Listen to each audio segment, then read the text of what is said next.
Hello, what's up? Hello Philippines, hello world. Andito na naman po tayo para mag-react at mag-comment dito sa isang viral video.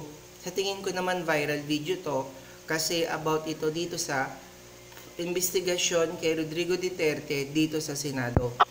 I can make the confession now if you want. Una, talagang niyayari ko. Meron akong death squad.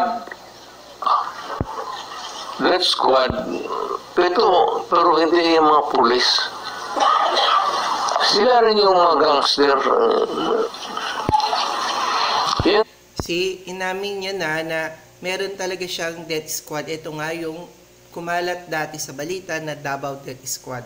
Pero inamin din niya na itong death squad niya to, yan din yung mga gangster. So ibig sabihin, yung death squad na pumapatay ng mga kriminal, sila rin yung mga kriminal doon sa Davao. Ang gulo. Isang gangster, utusan ko.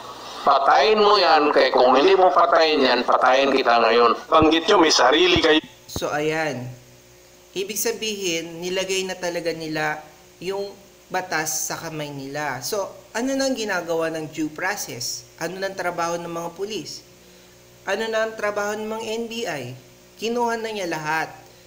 Sinolo niya na yung trabaho, inako niya na lahat, nilagay niya na lahat sa kamay niya. So, ang nangyayari, parang ginawa niya ng Diyos yung sarili niya. Paano naman yung mga ibang tao?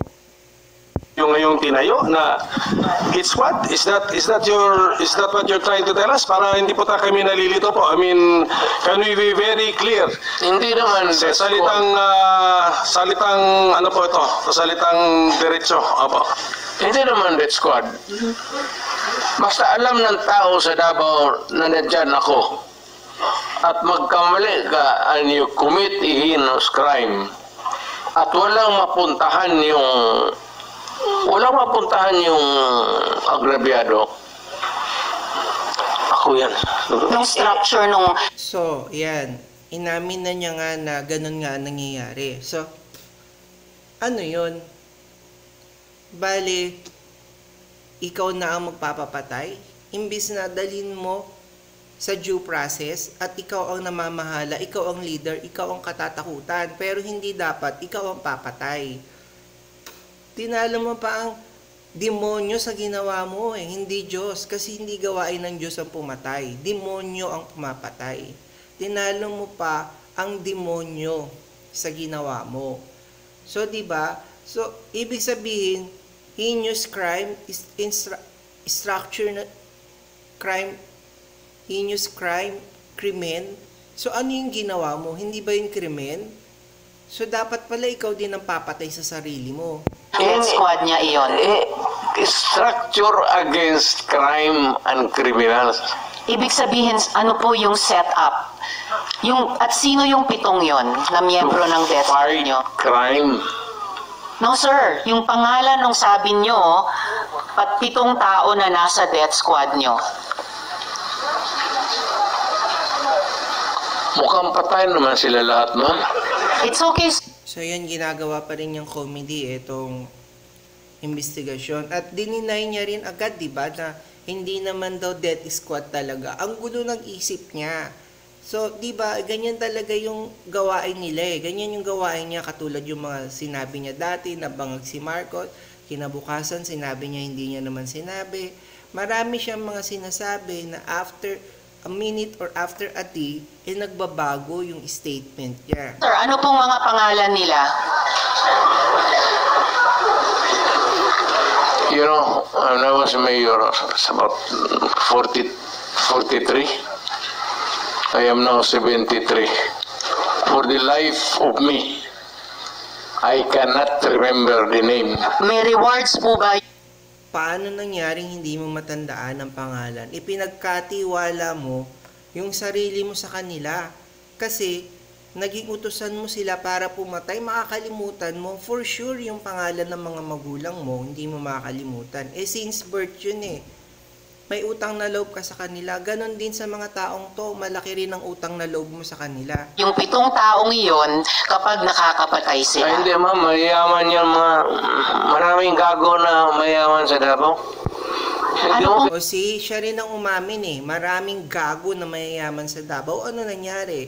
Hindi mo pinapatay lahat ng gago? Mga addict lang ang pinapatay mo? Anong ginagawa ng mga addict sa'yo? Pero for sure yung mga gago, ginagago ka nun. Koneksyon ng mayayaman sa Davao. call of duty of the president. Ako yun. Kasi ako yung president. Wow, kailan pa naging call of duty ang pagpatay ng tao? Wala akong against sa war on drugs nitong si Duterte. Kasi totoo nga naman kasi na may magandang nagawa. Pero ang tinatanong ng Commission on Human Rights ay yung mga inosenteng taong napatay. Sa sobrang dami ng inosenteng taong napatay, yun ang hinahabol nila. Bakit maraming napapatay ng mga inosente? Dahil hindi inimbestigahan? Dahil hindi muna ginawa ng paraan bago patayin? Hindi muna tinanong, hindi muna inalam? Sa panahon ko. At hindi ako nagkulang, Mr. Senator. Nag-warning ako lahat narinig ng Pilipina. Huminto kayo sa droga. Bitawan ninyo, drop it. Kasi magkakaproblema talaga tayo. Pag nakita tayo sa isang kanto at hawak mo ang droga, problema na talaga yan. So, ngayon ang tanong, nawala ba ang drugs? Literally, nawala ba ang drugs? Nabawasan ng mga addict pero hindi nawala ang drugs. Nandyan pa rin ang drugs. Kasi ang tinitira nyo, yung mga maliliit, hindi yung malalaki. Binabawasan nyo lang. Katulad yung 3 drug lord doon sa Davao, diba? Drug lord sila, may mga amo pa rin sila. Nasaan yung mga amo? Dapat yun ang tinitira nyo, hindi yung mga lower part lang. Tayan. But it was not state-sponsored killing. I can make the Paano hindi state-sponsored? Meron... I can make the confession now. Diba? Paano hindi sponsored? Meron nga kayong reward system. Sino ang nagbabayad? So, ito lang din ang masasabi ko dyan. So, sa lahat ng bagay na nangyayari sa mundo ngayon, pera-pera talaga ang labanan. So, ang pinakamahalaga talaga is pera. Sa bagay, totoo naman, mahalaga ang pera. Hindi tayo makakilos nang wala tayong pera. Pero, hindi rin pera talaga ang pinakamahalaga. Nakakaiyak lang isipin at ganito yung nangyayari at meron tayong ganitong presidente na gustong-gusto ng maraming tao pero palamura, mura ng mura. Paano nangyari yun? Kung yung mga anak natin nagmura is galit na galit tayo, yun pa kayang magulang ang magmura? So ano ang mangyayari sa Pilipinas? Lahat ng tao nagmumura. Diyan natin makikita kasi kung ang tao ay may respeto sa kapwa-tao. Pero kung mura ka ng mura, nasaan ang respeto mo? Diba? That's all. Adios.